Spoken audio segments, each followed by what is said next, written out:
Hey kawan, apa kamu tahu hot topic yang trending baru-baru ini berita tentang isi Permendikbudristek nomor 30 tahun 2021 yang penuh pro dan kontra.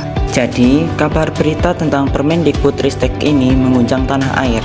Banyak pro dan kontra di dalamnya, tetapi kita sebagai mahasiswa dan mahasiswi harus tahu dan harus mengerti dengan keadaan zaman sekarang ini. Kita sebagai mahasiswa harus berhati-hati dengan adanya pelecehan seksual yang sering kali dilakukan para pemuda atau pemudi di zaman ini.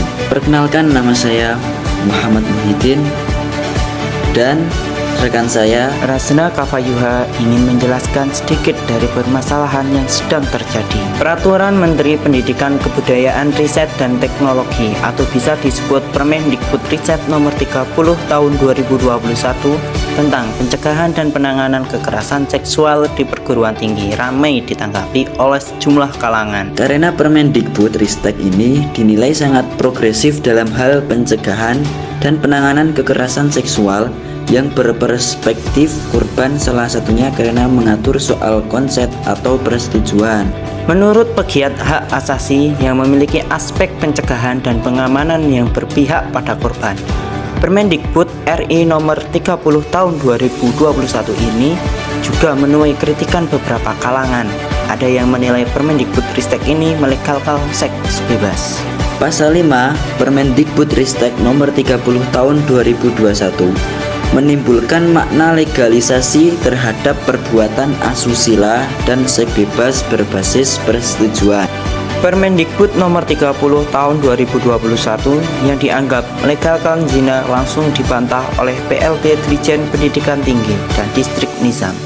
Menurutnya, peraturan tersebut dibuat untuk memastikan terjaganya hak warga negara atas pendidikan.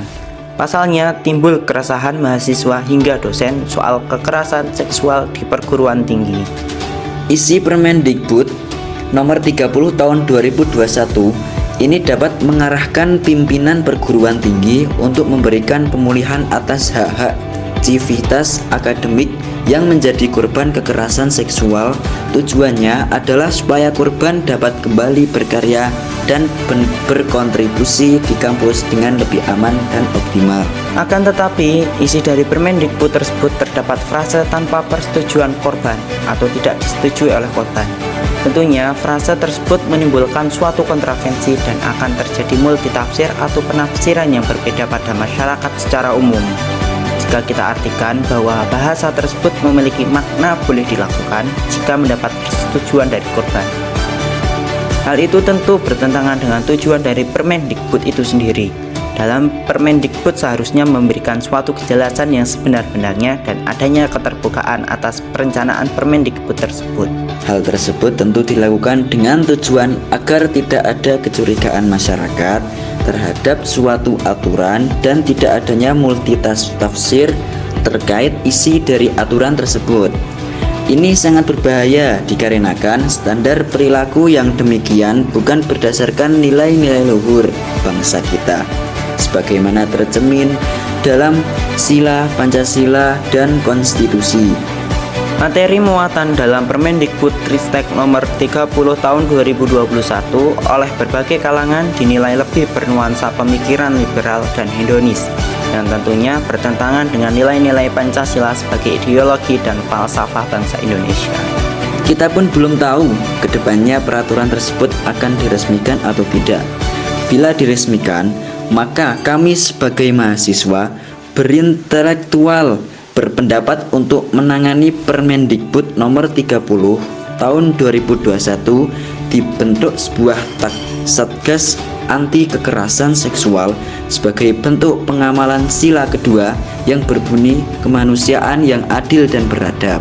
Karena di sini menyangkut nilai-nilai sosial. Perguruan tinggi wajib melakukan pencegahan kekerasan seksual melalui pembelajaran, penguatan tata kelola, dan penguatan budaya komunitas mahasiswa. Pencegahan melalui pembelajaran dilakukan oleh pemimpin perguruan tinggi dengan mewajibkan mahasiswa, pendidikan, dan tenaga kependidikan untuk mempelajari modul pencegahan dan penanganan kekerasan seksual yang ditetapkan oleh kementerian.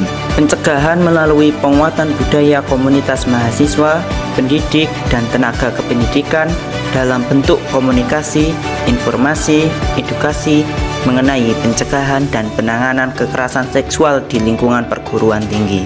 Selain dinyatakan pula dalam Permendikbudristek nomor 30 tahun 2021 tentang pencegahan dan penanganan kekerasan seksual di lingkungan perguruan tinggi, bahwa perguruan tinggi wajib melakukan penanganan kekerasan seksual melalui pendampingan, pelindungan, pengenaan sanksi administratif, dan pemulihan korban. Demikian yang bisa saya sampaikan tentang wacana, yaitu mengenai penanganan Permendikbud nomor 30 tahun 2021.